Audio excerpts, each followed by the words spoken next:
Welcome back to the 2016 Castrol Edge Improved Production Nationals. We've got Groups C and D out on course now for a quick 4-lap charge to decide their final points going into the final race of the weekend, of course, the major one, the one for the trophy. Darren Smith, we've seen some great racing so far and looks set to go again here with this little heat. Yeah, we certainly have. It was scheduled to be a 5-lapper. It's going to be a 4-lapper, so these guys are digging deep into the memories of when they first started going motor racing back at their club level. And 4 laps, it's they really have got so much hanging on these 4 laps to get themselves in. There's Lee Forrest. Let's hope that Lee, after that nasty shunt he had this morning around at Hayshed, has got the car running right. I dare say he's dropped it well out of the point score to get himself into this afternoon's race. But as we discussed earlier, there is a repechage race. Yep. And, in motorsport, second place is the first loser. So if you're about 50 down there like that, you're a long way out. But certainly drag something out of this weekend. And Lee Forrest will be back. Rest assured, he is an evergreen competitor and really is one of these guys that just keeps changing what he has to do to go racing with this little Celica. And it was wrapped up in a ball pretty badly at a crash at Baskerville earlier on this year. He's rebuilt it there. He's had to rebuild it again this morning. So we look forward to seeing that little yellow Celica pushing his way to the front. And he gives away so much technology to say these VE Commodores and the Falcons and stuff, doesn't he? Yeah. It's an old Celica from 1974. It's a real driver's car, and when you have a look in it, you can see that it's the bare essentials for going racing, but it gets the job done time and time again. So unfortunate for him, he's going to have a hard task ahead, but we'll see what we can do. So going into this race, Ray Hislop is not on the top of points. Milano's sitting up pretty at the moment with his couple of victories, but Hislop's going to do all he can to try to secure a front row start. He's got Shoots behind him who will push hard undoubtedly down into turn 1. Really, if you want to get in front of Hislop, you've just got to make a dive at this point, don't you? Try to line him up into Honda, hope he doesn't get too far away and see what you can do. Just looking back at the history books for these people running at the front here, of course, Ray Hislop won here in the Matthew Flinders Plate in 12 and 15. Ben Shoots in 07. Lee Forrest, as I mentioned before, won the Matthew Flinders Plate in 09. In 08, James Atkinson, who we haven't seen since he won the Improved Production Nationals back then. Leanne Tander in 2010, Kane Vareca in 2011, and some of these guys are in this race. In fact, they're at the very pointy end of this field. Some of the other names that we look right back through there: Warwick Massey, Wayne Wakefield, who would forget the 808 wagon here in 2002. Ken Douglas, one of the brains behind the multinational mega giant of Motec these days, and what Marcus Ambrose did back in 2001. So there's some big names in Australian motorsport and indeed international motorsport these days that have won the Matthew Flinders Plate here this weekend, being the Castrol Edge Improved Production Nationals. So we look forward to that. There's Andy Morris in the number 45. Great to see Andy back on track. I've already covered that a couple of times, but he's been around the improved production scene for quite some time. Good mates with Gary McKay, who runs the GP Automotive Tirana. So we look forward to seeing what he can do, but that is a fantastic field. It's just the best look. Just look down there and see a full grid, isn't it? That's it. Safety. A good start here is going to be what's needed. Oh, somebody's jumped at the front. I don't know who that is. Has gone. Huge jump. It's the number 11 BMW of Wade. So Wade just left and gone. The Monaro's still there on the start. Oh, Forrest manages to get around him. But now Hislop leads comfortably from Cherry. Shoots, Maitland pulling in behind, and you've got Grove and Fankhauser in there as well. So Wade, unfortunately, is going to get a big penalty for that one, and that's going to hinder his points charge. He may end up overdriving. Look at that, locked into Southern Loop. He knows what he did, and he's going to have to push hard to try to get back a few positions. That's not going to be a 5-second race penalty. That's going to be a drive through the extent that he did that. Paul Rule in behind him, and he's being chased down by another Tirana there, so I can't quite pick up who that is. But Rule's had a fantastic start there. He's got away nicely, and he's inside the 10 as the traffic jam banks up down into turn 4. Honda, and there they go around wide. Augustine trying to go around the outside of the 44 Tirana of Paul Rule. So Rule trying to, here we go, fight him back into Siberia. I don't think there's going to be much going on there because Augustine's got the line, and we've got a safety car. Yellow flag's out, so somebody must be off the track somewhere at Southern Loop, you'd have to expect. Oh no, it looks maybe Southern Loop. I don't know. You'd have to think that they're off somewhere there. because that's the only part of the circuit we've done so far. We've gone to Siberia. Or have we still got the Can't see Monaro anything stalled at on the Siberia. grid? Is that white car? No, he's clear of the My grid. car's gone. The white Can't Monaro. see. And that was lucky because see. Lee Forrest was charging for the best part of about 800 metres further back, as we see that Monaro at the back of picture come round. There's the number 65 car, the Glenn Melling car, which was involved in the dust-up with Beric Linton earlier on, as the field all coming under very slow control now as they come around. So it is a massive traffic jam, and here comes the Monaro, so he continues on. I'm pretty sure that's not why we've gone safety car.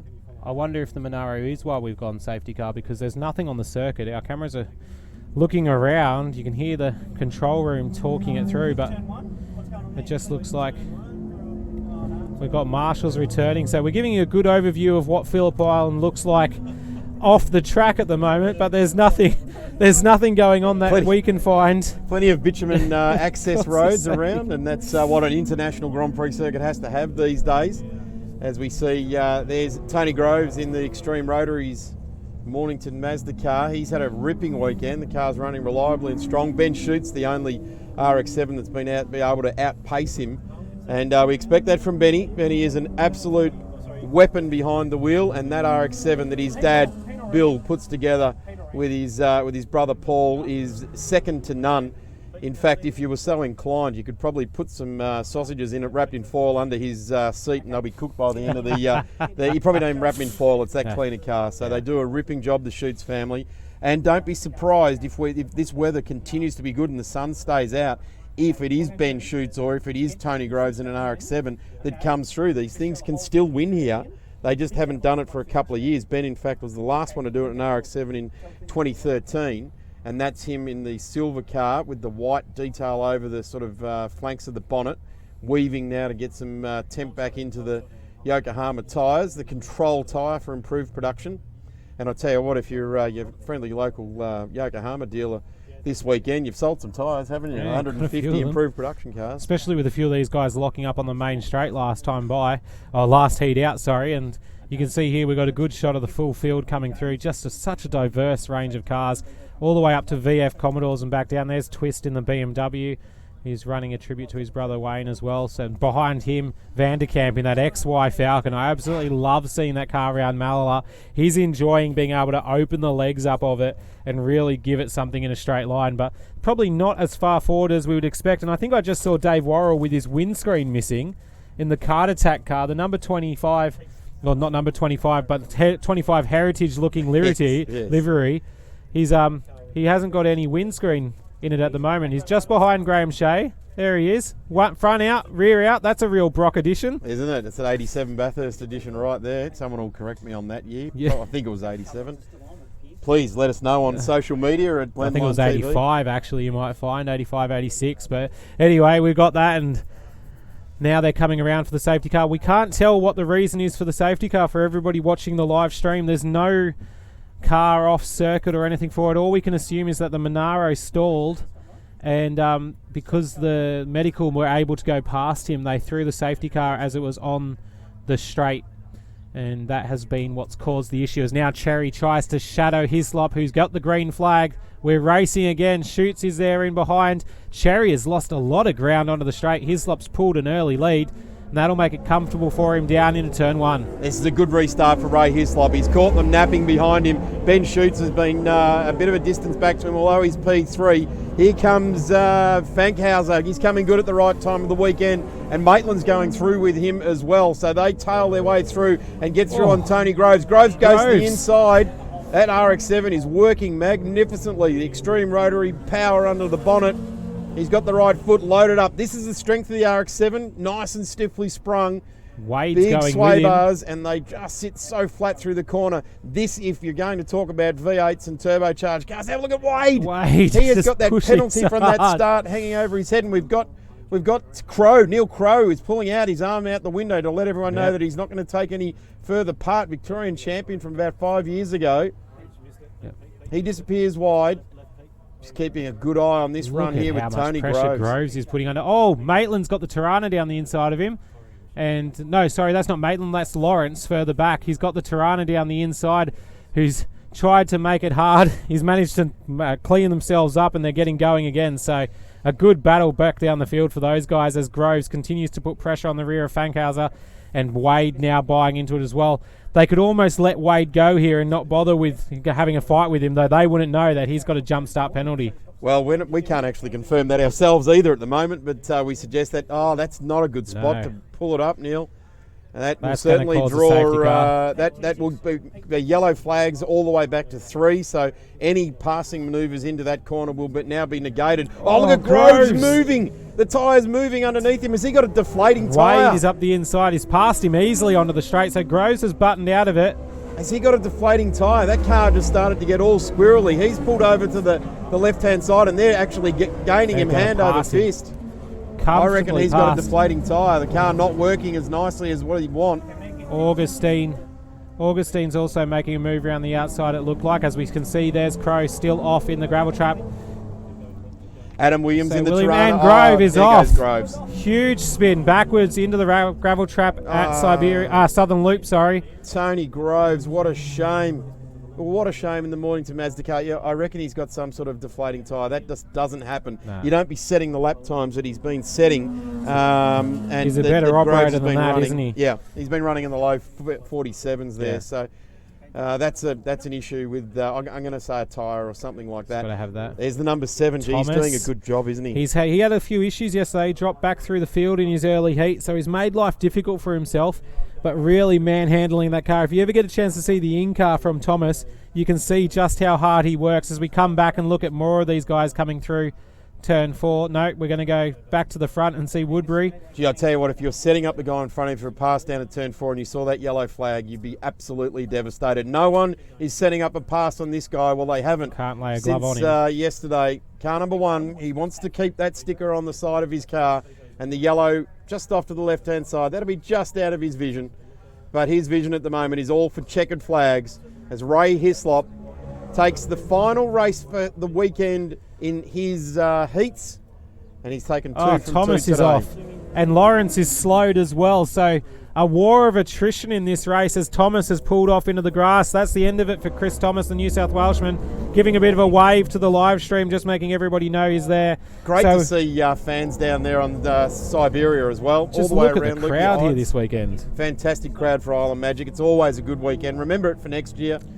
Here's the Card Attack car, no windows, air-conditioned driving. He's managed to get past Shea, and now he's having a look at the number 56 car just in front of him. We'll see if he can make it through down the inside. He's going to get the run here. So, windowless driving, and he's got the drive onto the straight. Shea with a bit of a run as well. To see what happens, I think Worrell gets there. So, a good race for him without the front windscreen. Visor down. He might be trying to go for open roof in the future. There's a couple of improved production cars from the original era of improved production cars. The XY GT and the Charger. Vanderkamp in the XY GT. So taking a look at the top 10, you've got Hislop, Cherry, Schutz, House, Fankhauser, Wade, who has probably got a penalty hanging over his head for that jump start. Williams, Augustine, Rule and Woodbury rounding out the top 10. So a great final heat for those guys. That'll set their points going into the final. It's going to be an interesting one because we've definitely got a few people jumbled up. Up next, though, we've got production sports cars coming here on Blendline TV. The Q Hour of Endurance. It's going to be a good one. We'll have a quick lunch break and come back with that. It'll only be a couple of minutes, so make sure to stay with us here on Blendline TV.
Coming out now, the Formula Thunder 5000 demonstration laps with Macro behind the wheel.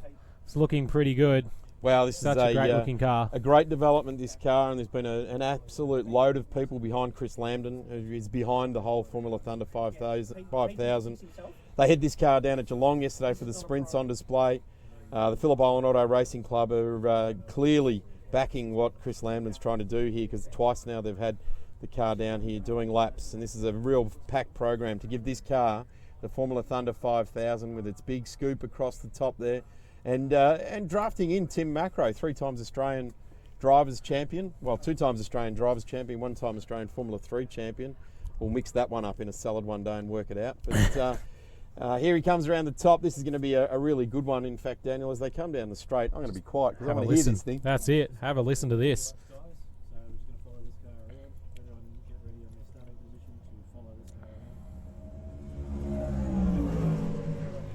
That's what we want to hear. I tell you what. You can feel that through your feet as he comes by. Imagine a full field of them here at Phillip Island. If we can't get 12 in the first year and 24 in the next, I dare say we're in strife here. This is, look, is it the future of open wheeler racing? No, because it's a nod to yesteryear. But is it what people want to see and hear and feel? I reckon so. Definitely. I reckon so. And I think, look, with the Q1 hour race coming out for sports cars and GT cars, and they're a big expensive bit of kit to run at the front now, over $600,000 running in something like the Australian GT Championship.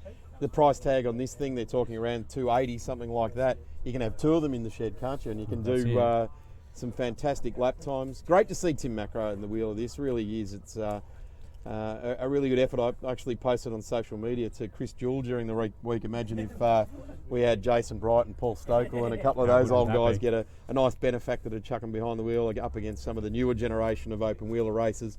Big wide tyres on the back there. It just looks exactly how a race car should, doesn't it? It does. It just ticks all the right boxes. It's a big car. Mike Borland's had this car down at Borland Developments. It's where a lot of the piecing together has been done. Of course, the guys from Motec have been down there. The guys from Hollinger have been down there. We've got the magnificent Hollinger sequential box running the overhead cam Coyote Ford engine. And let's have another listen.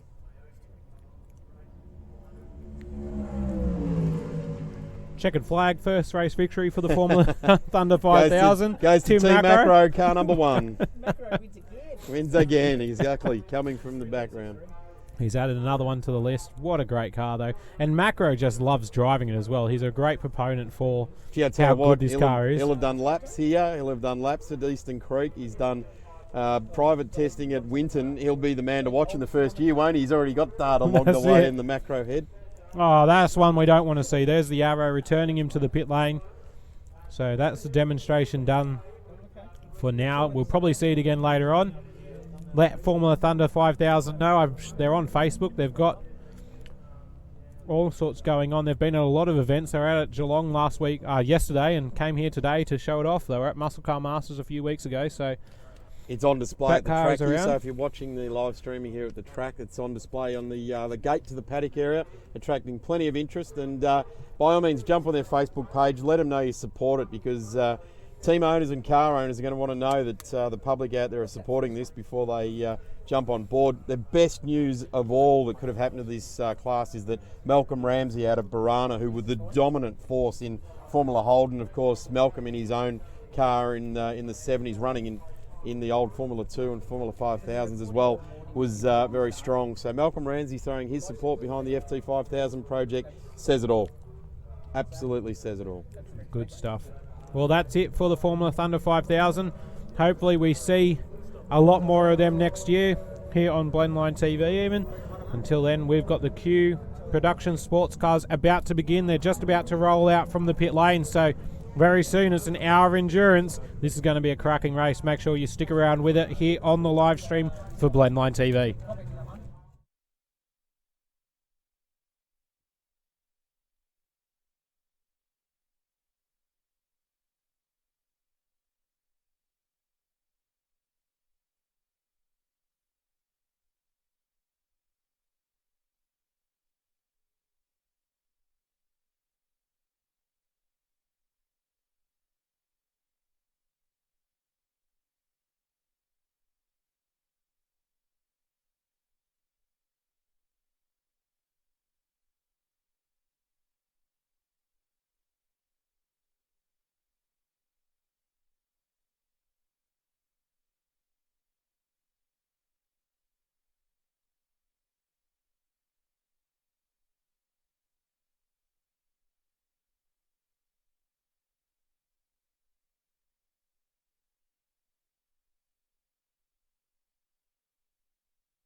Welcome back to this, the Blendline TV live stream from Phillip Island as part of the Island Magic event presented by Phillip Island Auto Racing Club. We've got the Q Production Sports Cars Victorian Tourist Trophy 1 hour endurance race.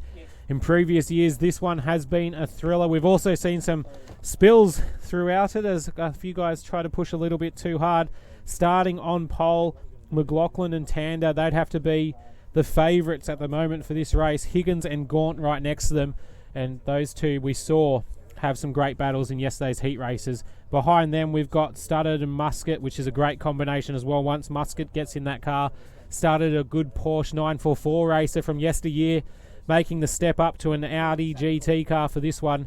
And then you've got Kane Rose, who, Darren, you're a huge proponent of, and he's been able to show he's a good steerer as well. Well, Daniel, I thought we were just about to have to disagree for the first time today because I reckon Kane Rose, he is absolutely he's in deep water as far as the equipment is concerned. The guys in front of him have definitely got a whole lot more machine underneath them. So I'm going to be watching the number 38 very closely. Come after the pit stop.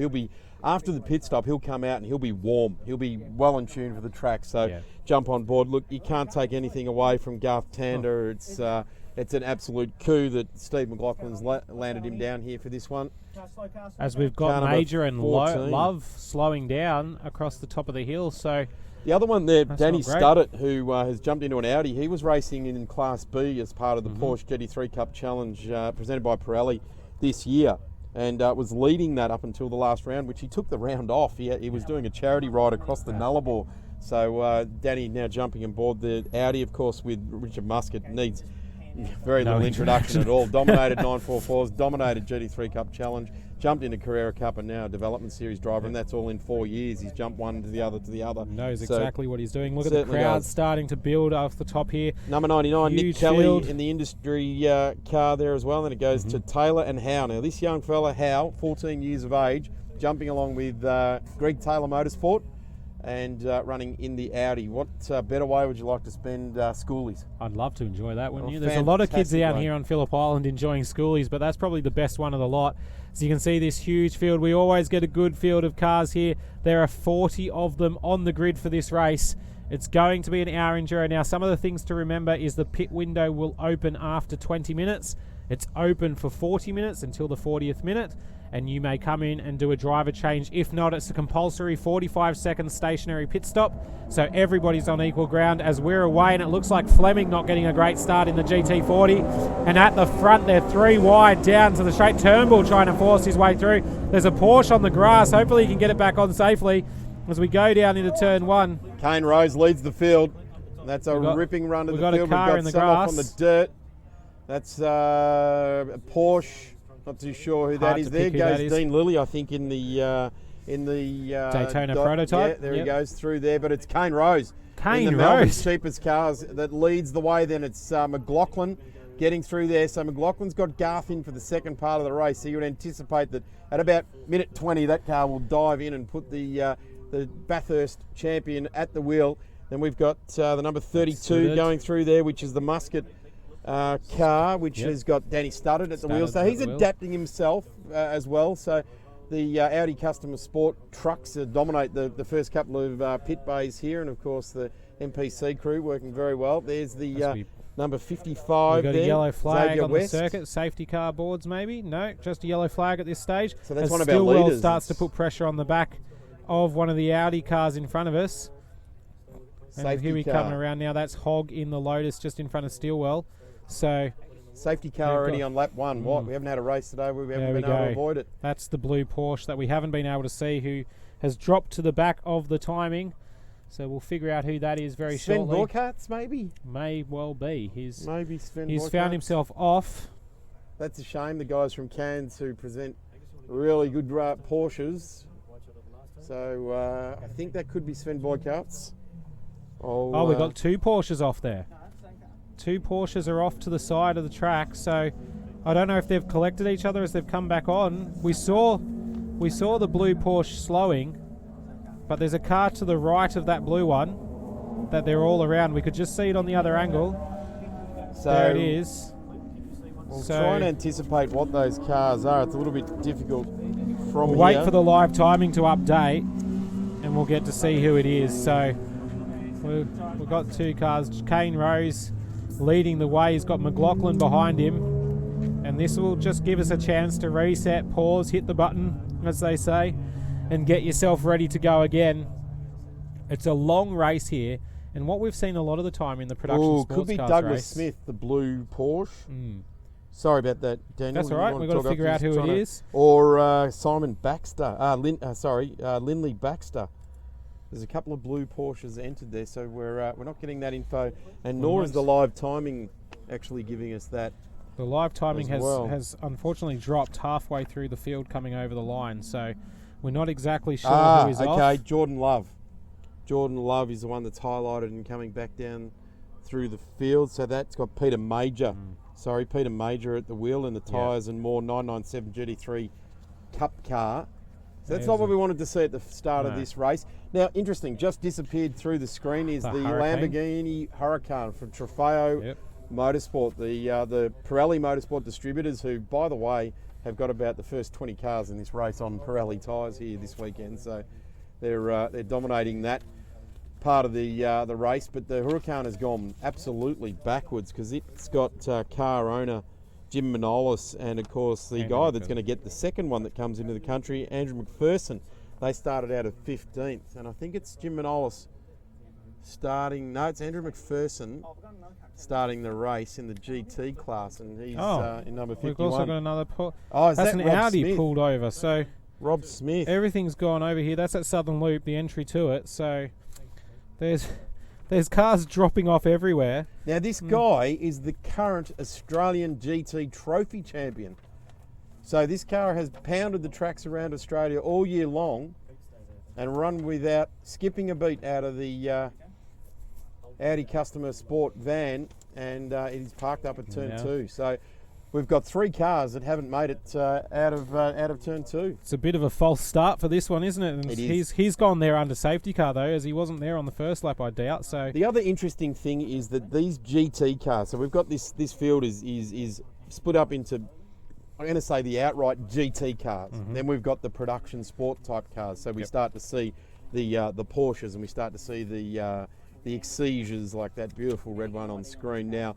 And we start to see some of the MX-5s that are still doing this sort of racing. So it is broken up. The GT cars, with their tiny little clutches that normally do rolling starts, are so hard to get off the line. So that's where some of these cars that may have had problems, because they don't do standing starts all that often, unless they're running in the Victorian or the New South Wales State Championships. Well, we saw McPherson yesterday off the line just light up the rears of that Hurricane because he couldn't get it away, and he knew the full field was barreling down towards him. And you can understand getting a little bit nervous in the driver's seat at that moment, that you just want to drop the clutch and go. So sometimes as well, though, we've seen that can cause a problem further around for the rest of the lap, because you then don't have a clutch that's working at optimum, and you've got to wait for the car to come through. But I tell you what, I would love to see how Kane Rose managed to get himself from fourth to first in 2 corners. He must have driven around the outside at Southern Loop. Knowing Kane, Vernier perfect, fingers and toes, absolutely using every part of his Porsche. And well, here is the interesting aspect now, because Kane Rose is in the lead.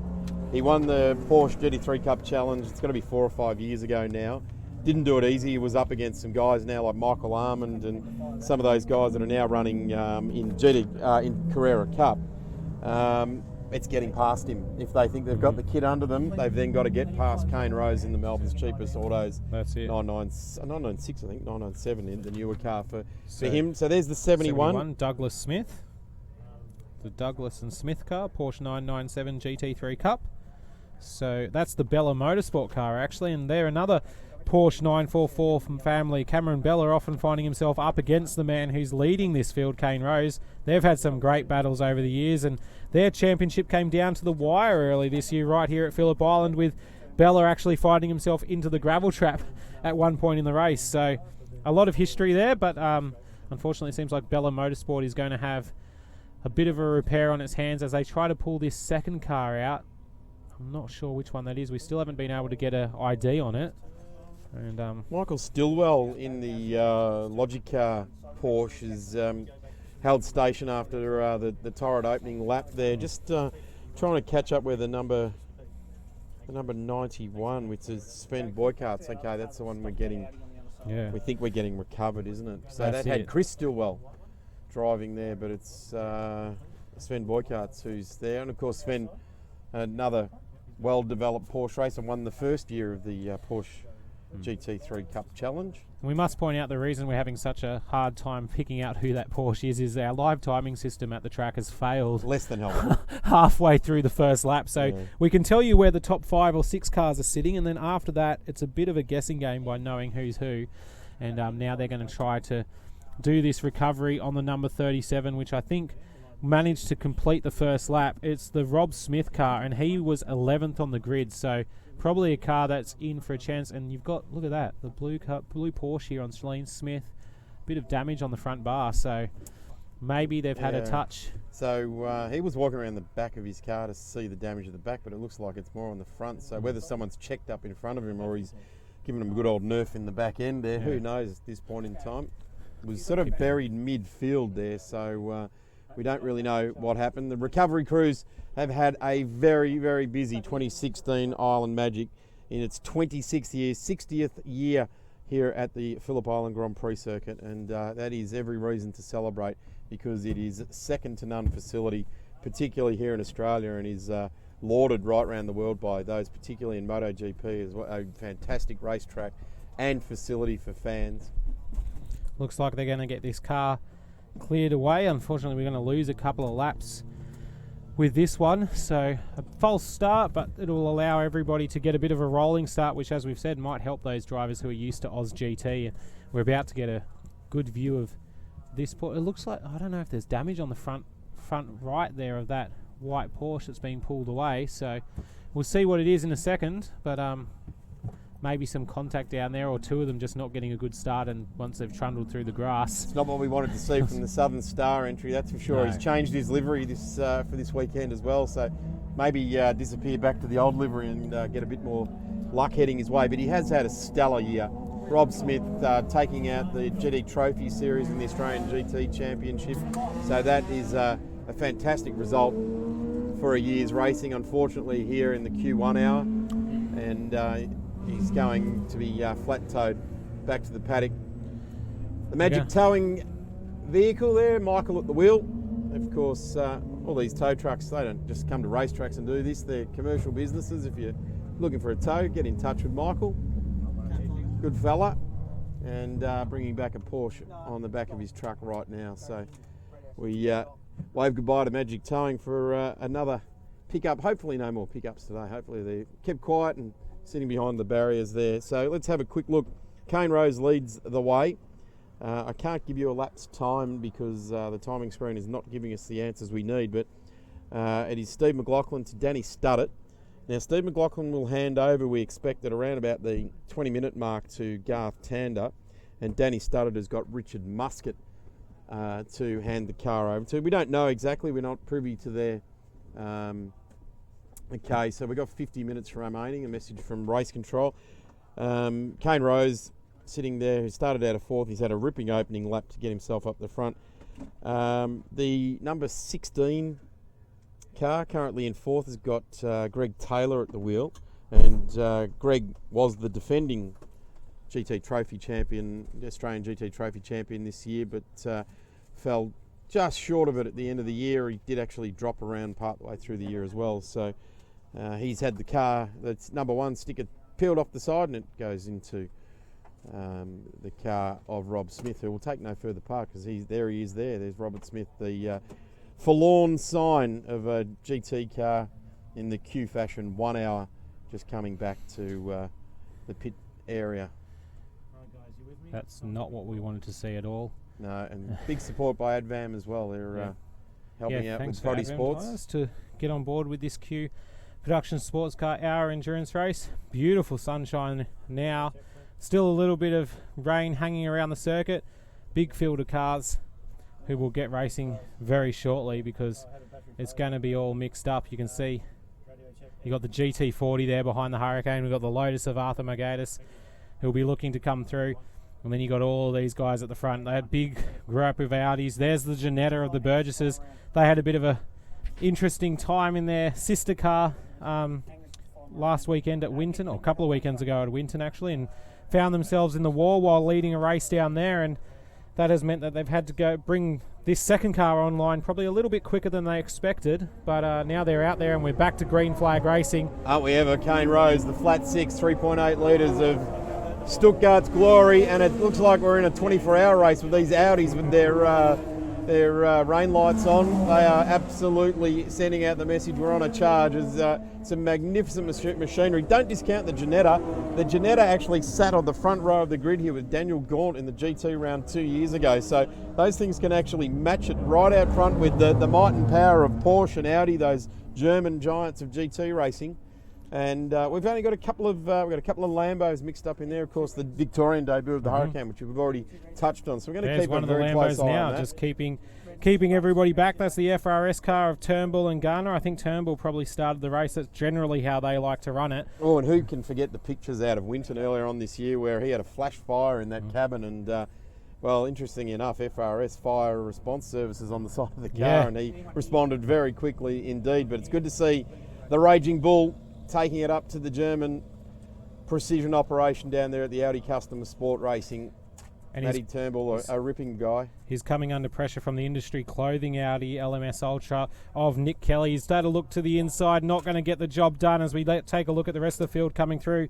Industry Clothing, a long-time supporter of the category as well, have been naming rights sponsor for a few years of the New South Wales Production Sports Car Championship. So it'll be good to see him move himself up. We saw him have a spin during the heat, and now he's trying to look for a few more moves as we have a look at Peter Boylan coming over the hill.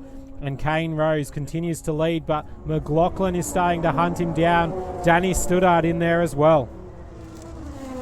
So we'd love to be able to bring you the times that these guys are doing, but the live timing is being less than friendly at the moment. 45 minutes and 50 seconds. Here we go. Okay, Kane Rose, fastest lap of the race, a 1:33.27. McLaughlin a 1:32.9 on the last lap, a 1:33 to Studdart, a 1:32 to Taylor on the last lap, and Kelly into the 36 as the times just start to drop off there. Class A, Caranos is leading there and currently on the road in 10th place, so that's A. Then it's Michael Stillwell, Hogg, Xavier West, 13th on the road but 5th in the race. Baxter, Woods, McFadden mixing it up in there as well. Jeff Morgan, good to see Jeff Morgan back at the wheel. He's in a GT classed car as well. And we've got Voigt now putting, Steve Voigt I think it is, behind the wheel, sharing with Aaron Tebb. He is putting a lot of pressure on the number 3 Koala Furniture car of Ross Lilly in front of him. So Lilly's dropped a little bit off from Turnbull, and he found himself under pressure from Voigt, who looked like he was going to make a move at Honda, but maybe not quite close enough. And just behind them is the Earth electrical car of Nick Caranos, who he's been a long-time campaigner in production sports cars as well, often in a Porsche and often doing quite well. He's sitting up inside the top 10 now. The KFC car number 24, doing a good job as well in the Victorian State Series and mixing it up out there today. That's Higgin behind the wheel at the moment. Yeah. So seeing what we can do. Starting off further up the field, but working pretty hard to go with it here at the moment. McLaughlin now, I reckon, almost on a holding pattern in the number 75 for Kane Rose. He's staying with him. Normally Kane Rose would skate away if he's got the equipment underneath him, but I think this might be a bit of a plan to just keep this pace at the moment. McLaughlin knows he's about to plug in Garth Tander as soon as we get to the 20-minute mark, of which we are 4 minutes away from the pit window open, though he's going to make a dive down the inside at Honda. This is for the lead of the race. Rose gives him a little bit of racing room. McLaughlin urges him. Oh, they've touched, and he's into the wall. He's going to hit the wall. That's a huge shunt. Kane is through onto Siberia. He's launched it, and McLaughlin's car riding the tyre wall. Well, that'll be a safety car, you'd have to think. Kane Rose continues on there, but you don't jump your 997 Cup car that high off the ground and not break something. Yeah, so we need to see what Kane Rose's car looks like, because I would say that car is going back into the pit lane, not to be out. Because the McLaughlin car, well, there's no chance of him handing Tander in now. We've got another safety car, and we've only got 16 minutes elapsed time, so there's no point coming in to do your compulsory pit stop until 20 minutes is up. But it'll happen under this safety car, you'd have to think, because a lot of teams will take that opportunity that if there's still the safety car out, this is going to take a while to clean up. Oh, he's hurt. He's got out of the car. He's not in a good shape. So McLaughlin is hurt. Going backwards into a wall. None of the safety devices in the car are really built for that sort of impact. So there's our Team Medical Australia getting onto it, and hopefully McLaughlin is okay. Recovery crew were right there quick. The medics were just a little bit behind there. And he's out of the car. Steve McLaughlin's a big guy, so he would have rattled around a fair old bit inside there. And just sitting down, trying to compose himself there. So he did walk out of the car. Maybe a little bit of shock starting to come in. The medics well and truly beside him there. We're trying to catch up on where Kane Rose is. He's disappearing down the actual timing sheet. So I would suggest that Kane has stopped somewhere between Siberia and pit entry. So we'll try and catch up with where the young Victorian is in his 997 Cup car. But that is the picture there of Steve McLaughlin, who was challenging for the lead. And you can actually see the licorice straps going off the edge of the road as he had a whole lot of brake. Now these Audis have got something like 70 different sensitivity settings on ABS. You've got to suggest when there's big thick black lines like that it wasn't very sensitive there. He's just put it all on. And, unfortunately, Kane Rose had enough room to stay there, and McLaughlin probably thought that he'd cleared the front of him after making that move at Honda. And you'd have to say that those are two drivers who don't usually put other people, or never deliberately put anybody else. No, they don't have any would not race like that. On that. It's not as bad as the one we saw a few years ago with Randall and Tomasi coming together in sports sedans, where the Saab went up in the air and did 3 pirouettes with Pike and a touch of the toes on the way down. Famously threw his helmet at him. Threw his helmet. Why not? He tore all the panels off the Saab. Why it. not throw the helmet as well? So Tomasi and him tangled up there, and the way they come round. So we've got about 1 minute till pit exit opens, and I'm pretty sure the rules of this game, because each and every class has its own rules, will allow the pit entry window to open. So we're just getting the thumbs up on that. So it'll be interesting to see. Obviously, Garth Tander can take the helmet off and rest for the rest of today. Kane Rose, we're not sure what's happened with him. All I can say is he's disappeared off the timesheets there. So Danny Studdert. Well, let's celebrate Danny Studdert's race lead now, because he was on a bit of a watching brief there. I think Danny was probably trying as hard as he possibly could to stay with those two at the front. But at the moment, Danny Studdert has got Richard Muscat poised in the pit lane. I dare say Danny will try and get out a couple more laps in this race, because they've really only had 3 or 4 laps to get running, or 5 laps in fact to get running. That's going to be the interesting thing to look at now. If you've got a gun driver, do you actually put him in, or do you actually have a driver of the car yourself? Because of course a lot of these GT cars, it's owner drivers who have brought somebody in to race with them. So we'll see what happens there. But this is going to give the opportunity as well to some of the cars that are class cars to stay in touch for this race and potentially have an opportunity to take it home, or get a good class result, punch above their weight. You can see Studdard here. You'd have to think whether Danny Studdard is going to pull to the inside. He does, so he's coming into pit lane. Our leaders. Ryan Howe follows him in as well. So young Ryan Howe. Grant Taylor. So Grant Taylor in the car. He's going to put young Ryan Howe in for the remaining 40 minutes. Our top 4 have come into the pits. That leaves Ross Lilly in front in the Koala furniture car. And we can see everybody, well, as we thought, a lot of people are just going to take the opportunity. You get the stop done under safety car. It's 45 seconds time stop, so it does make sense. Get it done under safety car. The Hurricane comes in as well. So Andrew McPherson will jump out and hand over to car owner Jim Manolis.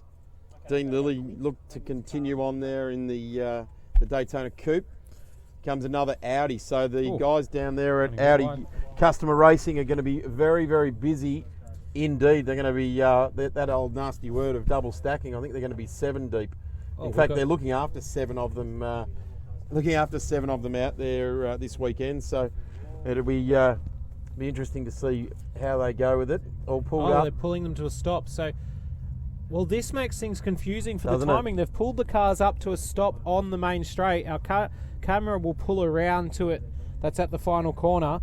And you will see that all the cars are stopped, but we also have cars in the pit lane here. So I'm not sure how they're going to work this out, as that still safety cars, so they haven't put a red flag out. But the problem is, if you've pulled into the pits at the moment, then you're going to go to the back of the train. But you're not going to lose out on any ground, potentially. No, you're going to be that far behind. You're going to be 10 cars behind where you came out. We've got pit stops in the pit lane. If our camera looks a little bit to the left, we'll see all of those happening, and we'll see where these cars end up. This is going to be there's going to be chaos at the end of the pit lane. Look, we've got cars leaving now, and the safety car isn't past the end of the pit lane. No, So they're being stopped at the pit lane. Manny Mas-Slama's being pulled back in the Porsche. They've decided that he has overshot his pit bay with all those other cars in there. Oh, this is like chaos. Kirk Street in the Friday afternoon. This is I've never seen like a race all the stopped tradies under leaving the safety car worksite, before. isn't it? They got the utes loaded up. They got the dogs in the back. They're dropping stones everywhere.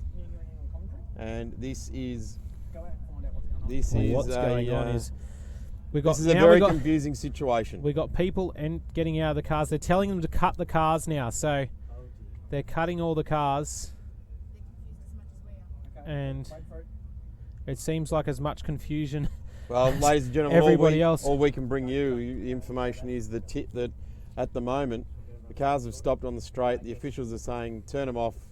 There's Murray Carter in the Corvette, poked out in the yellow Corvette there. So Murray, well over 70 years of age and still running in his GT Corvette. So if you've been a fan of touring car racing in the 70s and 80s, you'd well know Murray from his fastback hardtop Falcons, and then into his time with the Valentine's RX-7 in Group C, and then into Skylines, different bits and pieces, and he's been for many years racing in this sort of sports car racing. And the Corvette 7-litre power plant underneath his right foot, and Murray's still enjoying his motorsport. His wife still comes along and they enjoy it very much. So what would have happened here if the whole field had have turned into pit lane? You would have had a safety car stopped on the straight and the field in pit lane. We've got an absolute nightmare for race control and timing right now. This is trying to figure this out. This is not an envious situation, that's for sure, in the Q Fashion 1 hour supported by Advam. Half our timing screen's blue for pit lane. So, well, to the best of our knowledge, this is how the timing screen looks at the moment. Ross Lilly leads the race. Danny Studdard in pit lane, still being counted as second. Greg Taylor, who appears to still be at the wheel of that Audi, not handed over to Ryan Howe yet, but that will probably cleanse as he comes across the line. Nick Kelly in the lane in the industry Audi as well. Matty Turnbull still at the wheel of the FRS Lamborghini. Then it's Stephen Voigt, who's on track in the Porsche. Higgin and Canamaris in the lane. Michael Stillwell's on track, and it's Hogg, Xavier West, Baxter, Woods, Fleming. Number 11 is McFadden. So confusion reigns, to say the very least, here at Island Magic for the Q 1 hour fashion race. And we'll just take a quick break now, and we'll come back to you once we've found out some information.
Supreme, now even tastier.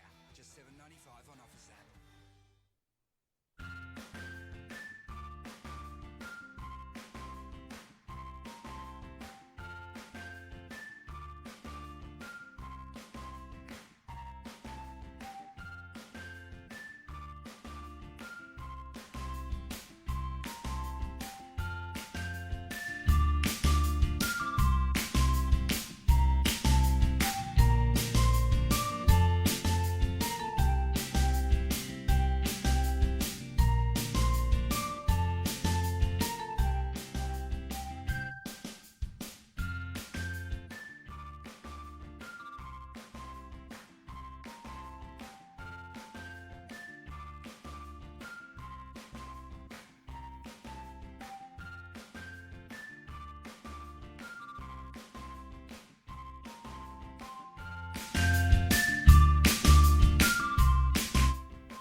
So we've got a red flag situation here as they tow that McLaughlin car away. He's been taken back to the infield medical centre. No update on him as yet, but a big contact for that car. And Darren, we've got red flag situation, so everybody will be able to go back to the pits, and we may end up with a sprint race here since we've got 27 minutes left in the schedule for this race. What they do is with the red flag, they stop the clock, so the race is now stopped while they're sitting there under safety car, but stopped. So we've got a suspended race at this point in time. So what that enables them to do is to get the grid back around, bring the cars onto the grid. We're seeing some of the Porsches getting pretty hot there as we're starting to see water come out of their overflow bottles. So as you would imagine, a couple of very fast laps and then coming to a halt. Not ideal for your very highly strung Porsche 997. So that's the Boylan entry. But yeah, at this point in time, what it means is that they'll be brought back to the pits, and then I dare say, if we get a race start, because the race has been suspended, that they'll come around and re-grid them up, and we'll have, as they cross the line when the safety car stopped, when the red flag came out, which is the safety car stop, we'll have a restart. I don't know what they do with the time for the race at this point. I know they stop it. Can't be an hour. But when from here. we're not going to be here at 8 o'clock tonight. In fact, the Penguins get headaches at about 5 minutes past 5. So. Exactly. They start ringing up and complaining at 5:01, so we've got to make sure we're out of here. Yep. We're hearing that the delay is due to wall needing reconstruction. Of course, McLaughlin went in quite hard into the wall on the inside of Siberia, where we have seen a few cars go in. It's one of those unusual places, though. We've actually seen a couple of unusual ones today. Yeah. The driver's left heading into the hay shed is where we've seen 2 cars going there, and that's not ideal. The stewards, the track people are down there. The stewards, of course, are the jury of our peers in a literal sense, but they also look after the safety of the event as well. And they sort of sign off on the fact that the track is safe and ready to race on. So we're seeing an old tyre wall there being just rebuilt, and that's track people as opposed to the promoters being PIARC. So that's circuit management people down there. You can see the ute there, Phillip Island Operations. They do run an extremely tight ship here, and they actually themselves won't sign off on getting back underway again until they know it's nice and safe to do so, because got a very strong representation here at Phillip Island for safety. So.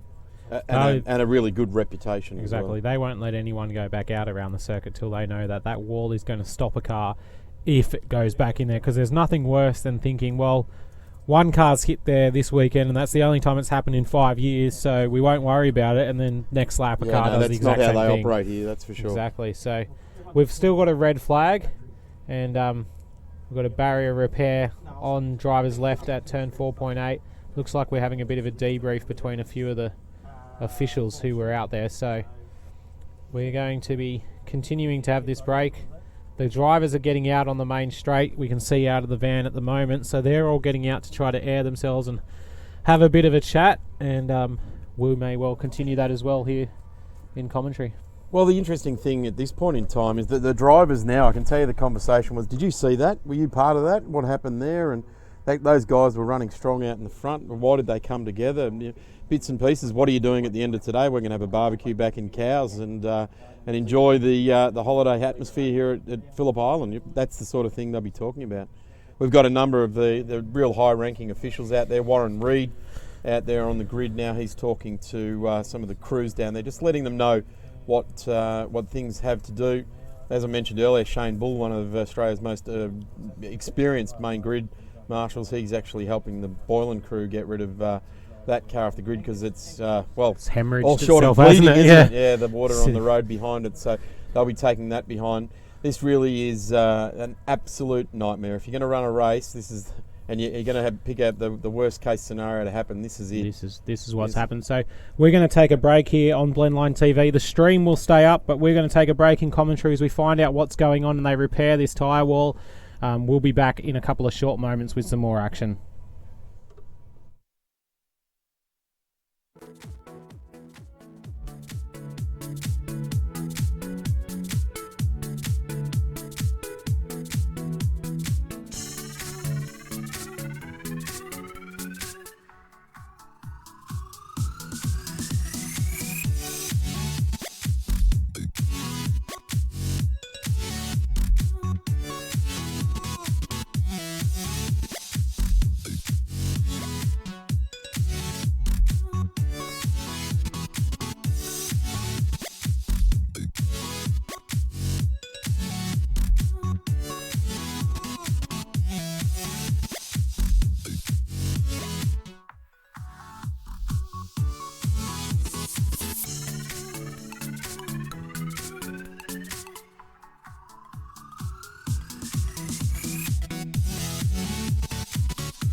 You need a website. Why not do it yourself?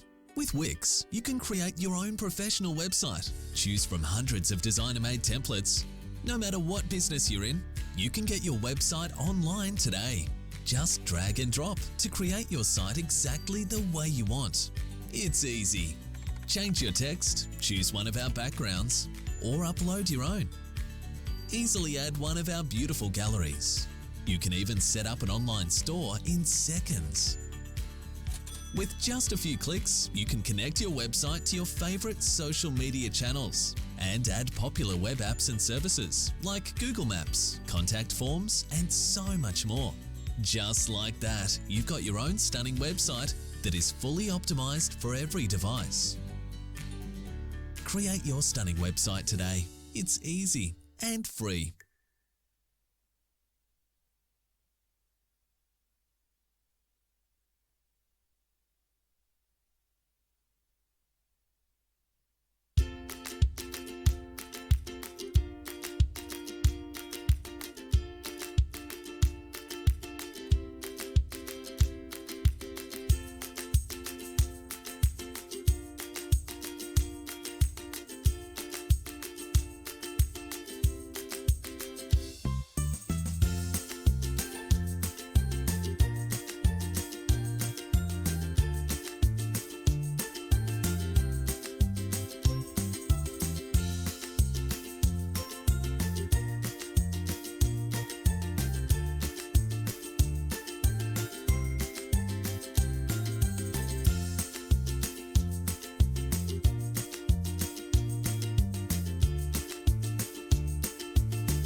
Welcome back to the live stream here. We're back in the commentary box after trying to sort out a bit of this issue.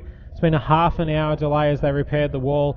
We're getting the cars restarted, Darren. It's going to go back to racing, and now we're trying to figure out how this race meeting is going to work. Well, I've just got a guy with the same surname as me answer the phone in race control and gave me a quick rundown. They're going to get this thing back underway, the rolling start. The cars that are in the pit lane will join on the back, like the safety car continued going around.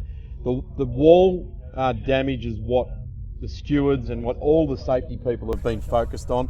Now they come back and they say, right, the improved production nationals has to finish at 5 o'clock and we need to allocate all the categories the equal amount of time. So Daniel, you and I will play commentator until that point in time, and we can sort of just watch the hands being flapped around in race control from where we are.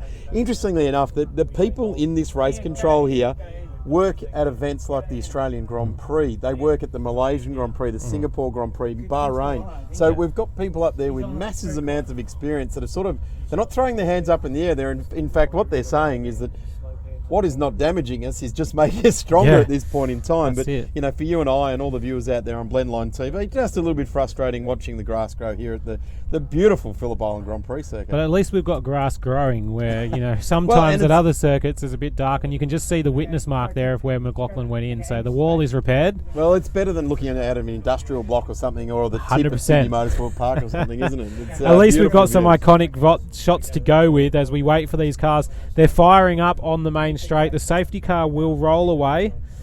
Everybody will come out of pit lane, and those people who have found themselves out on circuit may well find themselves going back into pit lane to get their stop done, and then we'll start this race as a sprint race. So the original, all we can go on is the timing. The original race only had 9 minutes left to go, or 9 minutes and 50 seconds left to go at this point. I think we might get that. We might get a little bit more. There is the situation that 80% of the field has done their mandatory pit stop, and 20% are on the main straight that still have to do that. I'm not going to call that at all. I mean, at the moment, Ross Lilly, Stephen Voigt, Michael Stillwell, Scotty Fleming, Burgess, Zalara, Dean Lilly, those guys are all sitting pretty good. They've got themselves good track position. But the biggest problem they've got is that the cars coming out of the pits, a lot of them are faster than that whole entire group of cars. They're going to join on behind, and they still have to do their 45-second mandatory pit stop. At the moment, the cars in the lane have had a 45-minute mandatory pit stop. In some regards, when this first played out, their decision to stay out that bunch of cars on the straight was probably an educated guess that you were going to have another safety car in the next 40 minutes, that potentially it was likely to happen. But now the problem is you won't. We're going to have to clear this all up. Well, we may if we're really unlucky, but we won't have that sort of thing happen. We're going to have to clear it all up, get these cars sorted. These cars will have to trundle through the pit lane. So it may well become that we have an enforced pit stop here from race control that, you have to make it done, or you'll get a minute and a half put onto your lap time, depending on how long the pit transit is. This is where, like you and I, I'd say at this moment we're ill-informed. We're not actually on the cutting edge of what's happening in race control, and they're not going to tell us. They've got so much going on over there at the moment. It's not funny. We've been informed that there's going to be a race start. It's going to be behind the safety car, so we can let everybody know on Blendline TV that that's the state of play here for the Q1 hour. But how that all transpires, at the moment, we can't shed any further light on it. As it happens, we'll comment on it. We'll make sure we can keep it informed. Like I said, we do have a line to race control, but you get given a 10-second window to talk to the clerk of course whilst he's barking orders around the office as well. They've got their own decisions to make to keep this whole event running. As we said, we're running till 5 o'clock with the Improved Production National Championships, so we're hard up against that 5 o'clock deadline. There's been a few crashes out on circuit and delays already this morning with cleanups, so we've really put ourselves behind the 8 ball, which tends to happen at Island Magic just because you have so many guys who come down for this event. You put so many cars on track, it's going to happen, isn't it? I've just been speaking to one of the ladies behind the scene here from Pyark. Barb Price has been around in motorsport since the 60s, and she said, I can't remember a race meeting where we've had so many nasty crashes, where we've had time delays, and we've been thrown absolutely behind the 8 ball. In fact, I'm rapt that we're sitting here in the commentary booth, Daniel, and we're not in race control trying to sort this out. This is not what these guys came here for. They wanted to run a clean race meeting and see a 1 hour race and see the Improved Production Nationals, but then we get the good shot of the sky and there's some clouds heading our direction as well. So have who some knows? fun and just try to get through it. But what can you do? You've got to sit here. This is a great shot of Phillip Island. That's a good thing. We do have some lovely scenic shots to go to, and this is from the top of Leaky Heights. You can just see out there to Southern Loop and all the way out over the ocean. There's some rain out on Bass Strait over there. Just over the back there is Tasmania. That's it. Just can't quite Ray see it. Hislop will be on a boat home at the end of this Nationals. So. Well, here's the other thing there. This race meeting has got so many people that have travelled, improved production. About 60% of the field have travelled from interstate. This race here that we've got on track now, again, about 60 to 70% of them have travelled from interstate. So they've all got big Kero budgies to get onto to fly home and transporters to get out gates and get up the highway and all that sort of thing. So it interrupts a whole circus, if you like, or a whole tour of people that have come here to Phillip Island. And now the safety car rolls away. Lilly follows him at this moment in time. So Ross Lilly in the Koala Furniture Audi RA LMS will be our leader, and we'll wait for timing now. It should update as they click across the start line. Of course, it'll probably be a little bit mixed up as we've got cars at the end of pit lane, and depending on whether some of them may have crossed the timing loop, depending, we may have an issue to There sort goes out. Murray Carter. He thumps down the straight, and that's a 7-litre Corvette. Good on, Muzz. Great to see him here. So now we're releasing the cars from the pit lane, and they'll join up to the rear of the field. So here's where I guess the cars coming out of pit lane now are a distinct advantage. They're going to join on the back of the train. Danny Studdert, I would suggest, Danny, enjoy your time at the front of this field. No, he's coming out of the lane. There. Yeah, so that's where the timing's going to have the issue, because some of them have crossed the loop while the other cars were stopping on the main straight. So we're going to have to wait for a lap to figure it out. Lilly is our car in the lead, so I guess we've got that, and Voigt is behind him. I guess, Daniel, the update is that Kane Rose and Steve McLaughlin had a coming together at the exit of turn 4, or 4.8 is what the officialdom have called it. Steve McLaughlin in the JMEC PEM Audi R8 hit the wall backwards, so substantial damage to the Audi. Kane Rose continued on, got airborne over the back of the tyre barrier and has pulled up trackside somewhere. I'm pretty sure by now they've actually recovered that car and tucked him away into the pit lane. So I'm not sure those two guys at back the front of the race, lane. that was for the lead, and that was on lap 6, I think it was. We did one lap under safety car. And they'll take no further part. So that's a real shame. The absolute outright front runner. Steve McLaughlin was going to put Garth Tander in. They're going to try and, I suppose, redress his failure here in this event last year. It's all come to naught, and that's really, really sad for Steve. He's a fantastic bloke. But we have got a race, and we don't know how long it's for. So we'll see what happens. Once we get that underway, we'll let you know. We'll keep an eye out for a checkered flag, I guess. I'm sure the timing will update at some point with what the true story is, but there'd also be, if you're in race control, you want to get these cars around, re-establish the order, know what's going on. Our camera point is following the effective leader at the moment, which is Danny Studdard. He's just come out of pit lane, middle of the pack. He has got behind him the number 99 industry car of Nick Kelly. So those are our two at the front who probably had the best viewpoint of the accident we just saw around the back and would have known that it was going to be a long period under safety car and that they needed to come in. Looks like we might have the safety car coming in this lap. Everyone's backing up in the field. We'll see if the leaders pull to pit lane. It's going to be a hard decision. We've got 3 minutes left in this race, so we'll see what happens with this one. There's Stillwell, and we've got to watch this coming down. Here they go. So all of our leaders are coming into the pit lane, as we expected would possibly happen. The safety car has stayed out, so I would say race controllers got on the blower to everybody and said, if you did not pit, you have to go into the pit lane. Though we've had one miss it. The 14, I think that was. And Murray Carter's missed it as well. I think that was Peter Major and Jordan Love. After their issues at the start of the race, they may well feel they've already done the pit stop and that they can continue on in this race. So it'll be interesting to see if they pull in next lap around. And now we've got a green flag on our timing screen, but we do still have a safety car out there. So last year, Garth Rainsbury and Jake Foraker won this in a Dodge Viper. We don't have a Dodge Viper in the field here this weekend. James Winslow and Andrew McPherson. James Winslow not here this weekend, but Andrew McPherson at the wheel of the brand new GT3 Lamborghini Huracan out of Trofeo Motorsport. And That looks fantastic. Really going to be a really good addition to the Bathurst 12 Hour, and of course the GT Championship come next year, because Andrew McPherson will have his own one and Jim Manolis will have his one as well. Neil Muston came home in third place, and they were both in 997 GT3 Cup cars. Okay, so we got the Ginetta making a change. So Adam Burgess getting out, plugging in Craig. It looks like the Fleming car is in as well.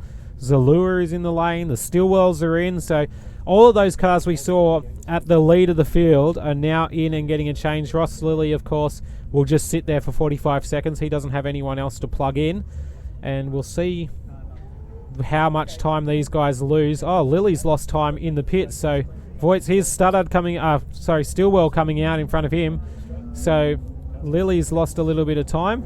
Scott Fleming is underway again in the GT40. Heads out. So these are the cars. They'll now have to charge around to get onto the tail end of the safety car, and hopefully the safety car has got. Hopefully we get the lights off on the safety car, and according to the official time on this race, there's only 40 seconds left. So this is going to be interesting to see how this pans out. I actually don't know. I'm sort of hoping we'll get 5 laps, let's say, to shake this out. But safety car's got its lights on at the moment as we see the Phillip Island Auto Racing Club car heading up the hill. And boy, haven't they had over the last 50 minutes or so their hands full, the crew at Pyark. We might have to get Yokohama down there to give them a new set of boots if they're going to be coming out again later on today. Yeah. The other downside, I guess, to this late race now going over time is we may well find the Formula Thunder 5000 being taken out of the program for its second, it was nice to see second one. What a car. But if you want to see that one, scroll back through the stream and take a look, because that's going to be hopefully one of the big series in Australian motorsport coming forward. I hear they're planning to do a summer series as well. So lights are out on the safety car as it comes over Lukey Heights. We have got the Major Love car leading, and the third car in our pit. Our third car in the pit, in the line, will be the leader of the race, and Murray Carter is in the Corvette. He'll have to peel off. He'll have to peel to go to the lane. Interesting, you should say. Talking about that early next year. Looking forward to the 10 Hours of Sydney, which many of these production sports cars are eligible for. So if they haven't entered yet, jump online and find out what it is. Murray Carter's gone. No, Murray Carter's still sitting in second. He hasn't gone to the pits. So, and the Porsche's gone. Murray hasn't gone with him, so they can't go past him until he decides to get going as well. No. So there's Danny Studdart. He's the effective leader, ranging up onto the back of Murray. They're going to all concertina. Let's hope it doesn't have a horrible concertina effect as the Audis now stream on by. Murray Carter off to the left-hand Murray's side. On the brakes. And hopefully staying out of harm's way. But we've got a race back on our hands, ladies and gentlemen. And officially 14 seconds left. I'm only reporting that. I don't know that as fact in this actual race. But you can see there that losing out was Nick Kelly in the industry clothing car. He had sweeping around his outside the KFC sponsored vehicle of Kerry Higgins, and they are now out chasing Danny Studdard, who is out in front, and they're trying to chase down Carter, who's in front of them. So look at this pack here. This is actually for race results here. This is outright positions on the track now. There goes Xavier West in the Malibu Boats outfit. Does a bit of water skiing.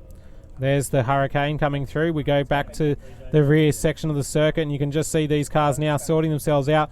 I'm not sure if in the cars they know what is happening, but out here we're as little known to them as somebody goes in at turn 4, and we're now looking there. Nope, back to the back section of the circuit, and that is car number 11 in the middle, Steve McFadden and Ray Angus' car, who's starting to be chased down by the group behind him. And now look at this, you just shove yourself down. Is that McPherson behind the wheel? We've gone yellow on the live timing, and it is McPherson behind the wheel of the Hurricane, so look for him to try to we're gone safety car again.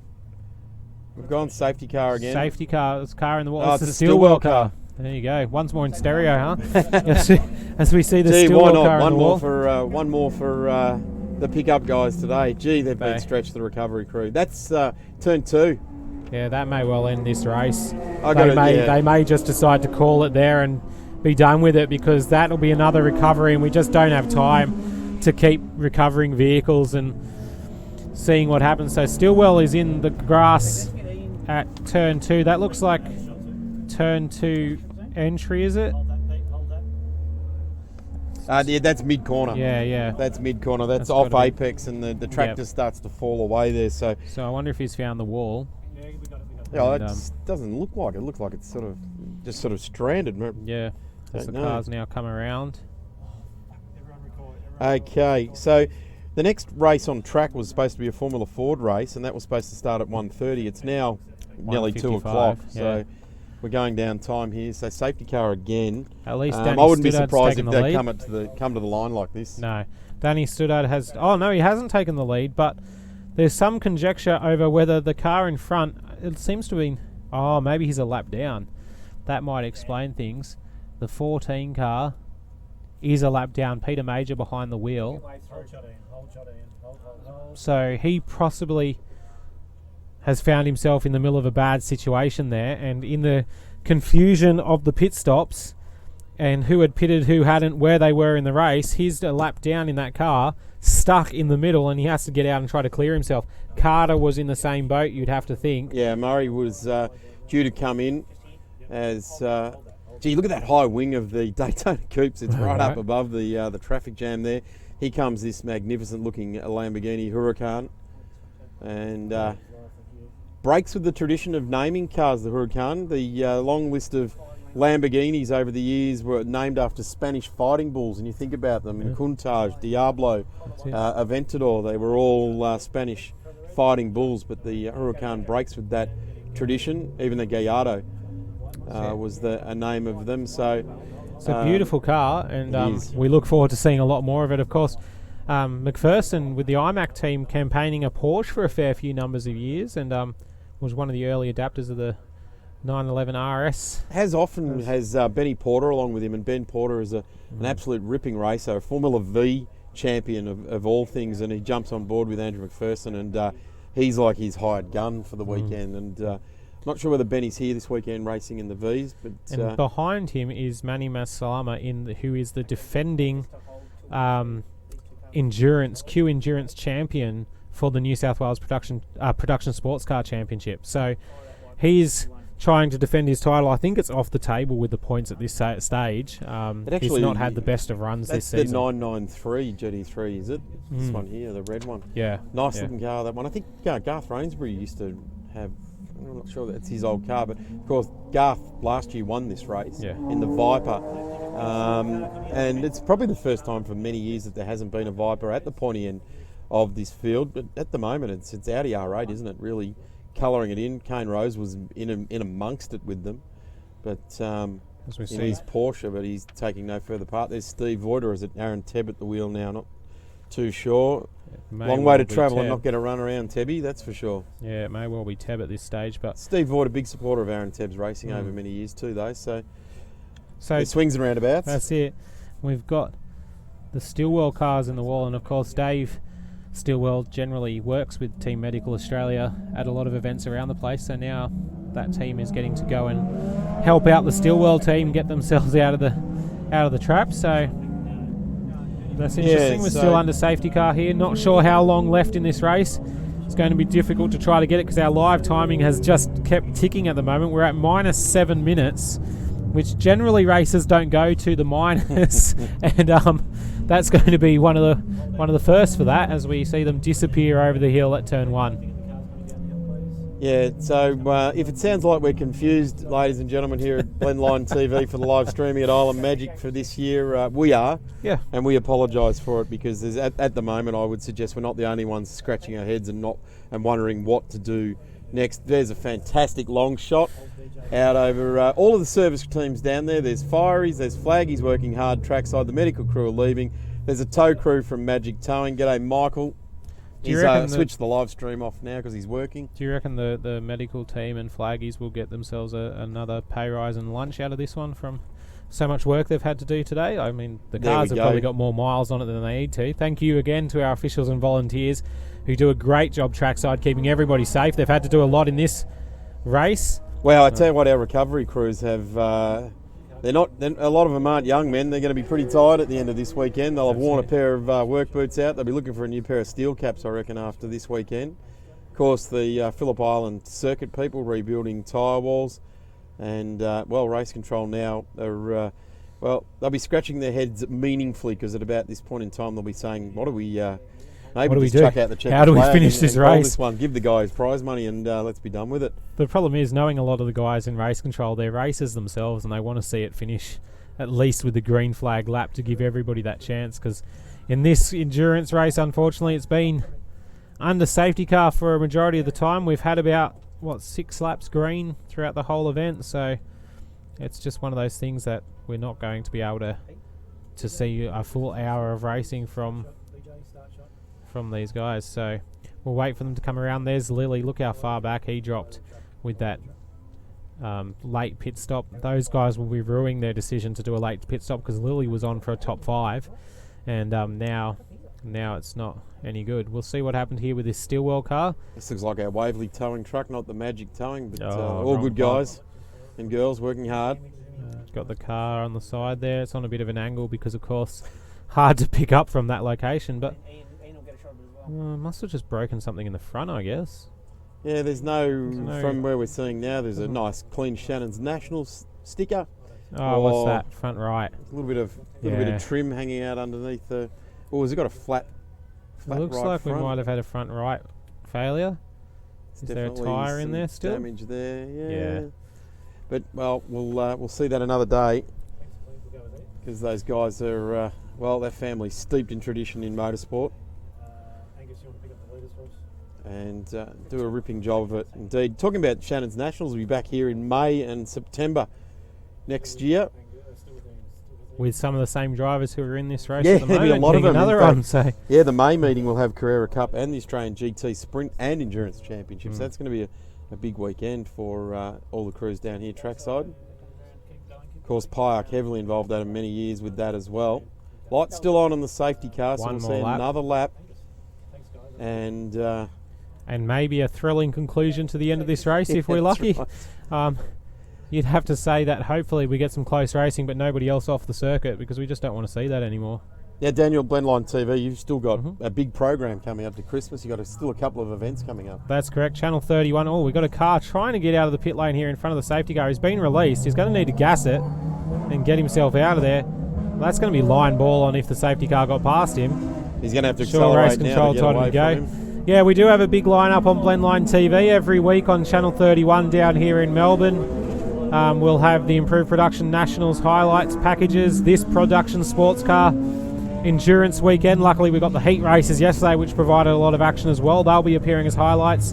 The 50k plate for sports sedans will get on TV, and then we've also got the Australian Tarmac Rally coming up and the HQ 4 hour next weekend at Winton, as well as the production cars there. So plenty of filming to round out our year, and then we'll look forward to 2017, where hopefully we can be involved with a lot more events and even bring some live streams like this with this weekend at the Island Magic, where thanks to Jeff Bull and the team at Pyack, as well as the team who have been putting together the IPRA Nationals, we've been enabled to be down here this weekend and providing coverage and enjoying the experience. We've been working with the crew together for a long time to try to get it all running as well as we'd like, and now this is a good stepping stone for our crew and our guys to keep learning, and our cameramen who have all stood trackside now for 2 days. An impressive effort by them to keep filming. They've had to avoid some wheels and spinning race cars and stand out in the rain. They do a fantastic job at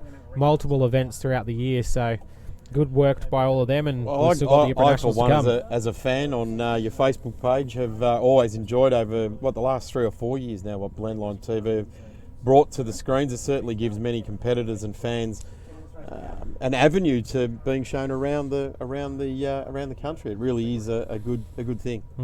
Yeah, we got 10 minutes of racing to go. Okay. So we're going to go green flag this lap and be given 10 minutes. So a short sprint race. They should be able to get a couple of laps done in that time, probably 3, 4, depending on how quickly we get away from the safety car.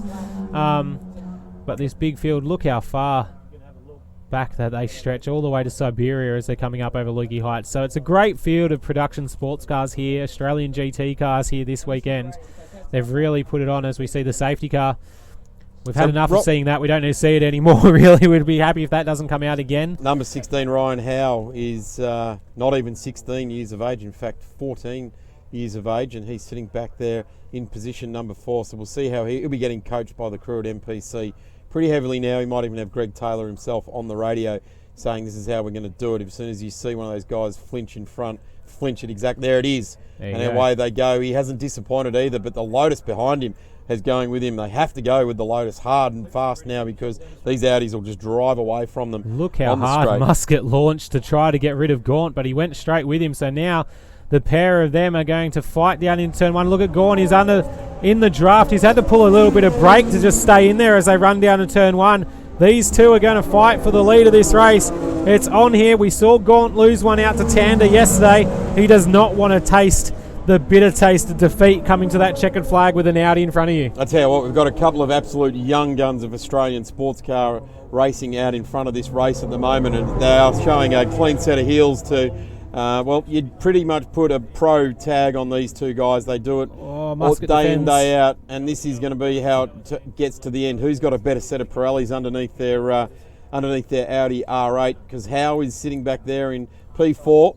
And at the moment, Nick Kelly in the industry car, who has had plenty of experience at the wheel of radicals and different bits and pieces, done racing in the USA, and Hogg, Karamas, Garner, Con Whitlock has worked his way back up. Here we go, side by side.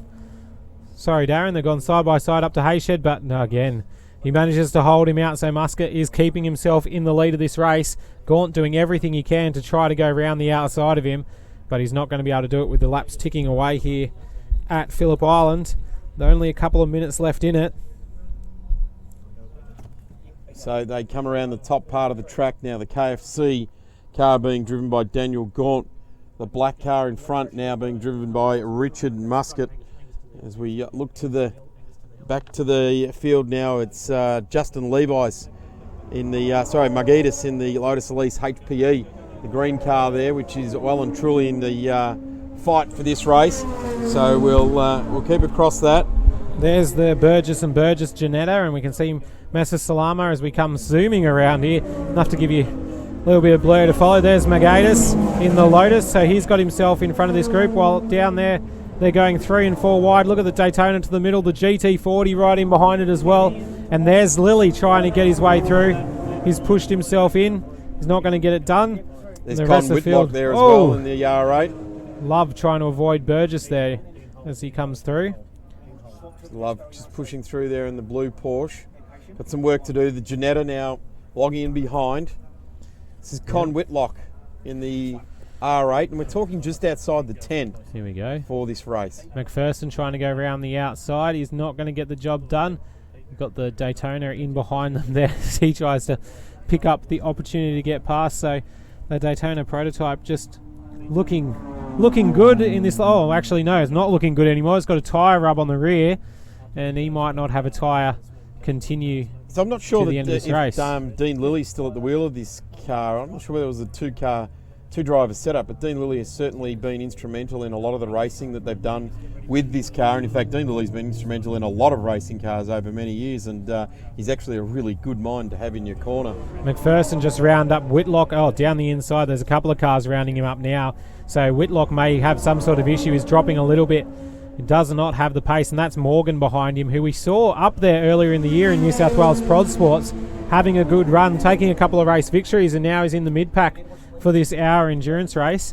So just watching the GT40 there of Ian Pretty and Scott Fleming. I think it's Pretty back at the wheel now, and we're only surmising that because we've lost live timing at this stage as well. So those driver changes may have happened. Oh, Dean Lilly, that's not a good sign. Is it tyre rubbing, or is it? It's been rubbing for almost a lap now. So is it a mechanical issue? I think it's tyre rub on the guard, and if it's not too bad, it won't worry him because he doesn't have long enough to home to really have any massive issue. But now he's trying to work on the Porsche in front of him. That's tyre rub, yeah.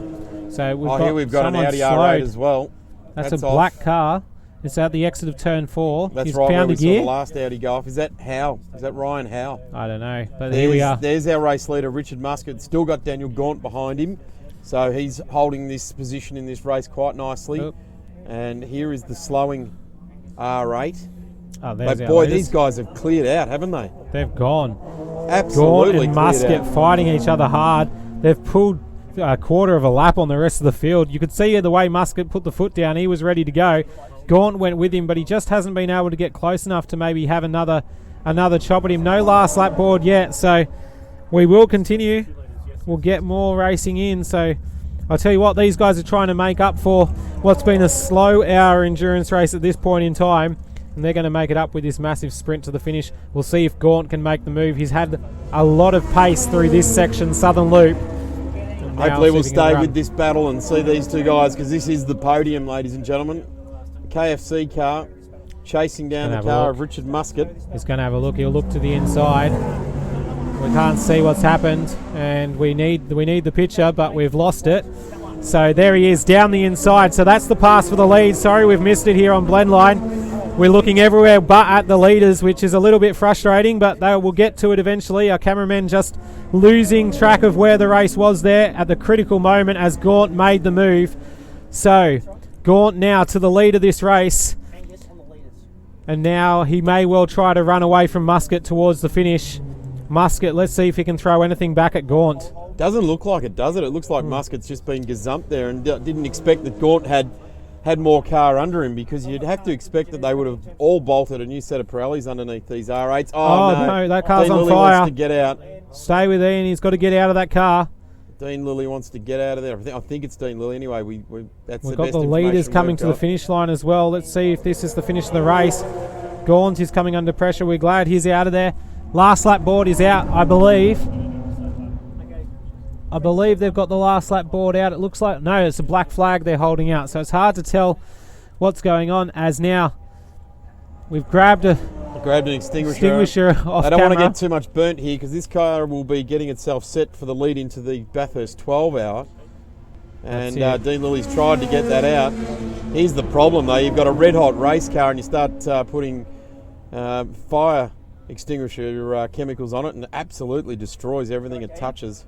That's all we've But got. you don't so want it to burn to the ground, Nah. do you? And this Our is right where we cameraman's watched right Ash there. McGlurk, where we watched Rand Rand McGlurk McGlurk. car catch on fire. Massive fire a couple of months ago now, as we see our leaders are coming around Siberia. So Muscat is trying to close the gap. We're running out of time here for this hour endurance race that's gone for a little bit over an hour. So I don't know what you'd exactly call it for the Q endurance race. We've got a yellow flag at the top of the hill as well. So That denotes one passing move on the plunge down into MG. he's not quite close enough, is he, to make a shot? No, and we're not sure even if this is the charge of the flag. I would expect so. Last lap. It may well be the last lap here. If Gaunt can hold on, he is going to take what will be a victory that he well and truly deserved after putting in all that effort to get past Gaunt. He ran with him when Gaunt launched. Let's see if this is the checkered flag out now. No. No, Yes, checkered there flag. it is. Yes, it is. So checkered flag at the last minute. We've had a spin at turn 4 as well, with the Fleming GT40 facing the wrong way. Gaunt has managed to take home a victory. I tell you what an end to the race we had. Everything was going on. It all went off over here in the commentary box, but we managed to find that Gaunt got there, and there's a very sad Daytona coupe. And I dare sitting say on that the is entry. Dean Lilly. He's a big tall guy and he wears specs, and that's what we got there, the guy behind the stylo helmet there. So Dean Lilly out, no harm, no foul to him, but there's certainly a scorched car there. The Richard Bendel Motec Daytona, of course, which spend quite a bit of time down at Mike Borland's shed down there at Spectrum at Borland Race Developments, as has the Formula FT 5000 as well. So a fair bit of chemical gone into that car there. So we'll have another clean up for before we can go racing again this afternoon. And at the moment we're trying frantically to get you the results for the rest of the field. And I'm not sure that that's giving us the actual correct results. It's dropped again, and we've got, because Lilly did not lead over the finish line there. It was definitely Gaunt who led the field with Muscat behind. So they're counting Lilly with an extra lap, and there's no way he had a lap on the field at the end of the race. Yeah. So Gaunt to Muscat, Kelly, Garner. And then the first of the Class A cars, which is Garth Walden. It's a good run. And Ryan Howe eventually home in 7th place there. So Jim Manolis at the wheel of the Huracan. Lots of interest there for that car in 9th. And really, Daniel, I think we're just guessing beyond that, aren't we? Unfortunately, without having a properly updated live timing, we cannot be able to tell exactly what's been going on. So we lost a lot of time in this stream with the safety car and the stoppage of the red flag as we rebuilt the wall. It's kind of like Bathurst a couple of years ago, wasn't it, when the track broke up and all the cars stopped on the But pits. no one was rebuilt on the start line. Yeah, well, that's true. They didn't have complete new suspension and brake components go in, did they? But, we still got a race out of it in the end, and what a race Gaunt and Muscat put on. They're putting them back in at the top end of the pit lane now to bring them back in. So we've got 30-minute break here on Blendline TV until we get back to it with the improved production nationals. It's going to be the over 2 litre Rapid which will be coming up for you. So that one is bound to be a great event as they try to get those final spots, and some of those cars that are down in it are going to be ones to look out for. We'll bring you all the action for that as soon as it happens. Make sure to stay here on Blendline TV. Until then, thanks for joining us for this race. See you later.